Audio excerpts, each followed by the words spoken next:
حضرت ابو ہریرہ رضی اللہ تعالیٰ عنہ سے روایت ہے کہ رسول اللہ صلی اللہ علیہ وآلہ وسلم نے فرمایا، جب رمضان کی پہلی رات آتی ہے تو شیاطین اور سرکش جنوں کو زنجیروں میں جکڑ دیا جاتا ہے اور دوزخ کے دروازے بند کر دیے جاتے ہیں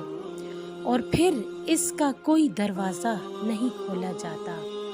پھر جنت کے دروازے کھول دیے جاتے ہیں اور اس کا کوئی دروازہ بند نہیں کیا جاتا، اور پکارنے والا پکارتا ہے، اے خیر کے طلبگار آگے بڑھ،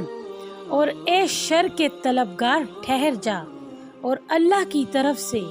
بندے آگ سے آزاد کر دیے جاتے ہیں۔ یہ معاملہ ہر رات جاری رہتا ہے۔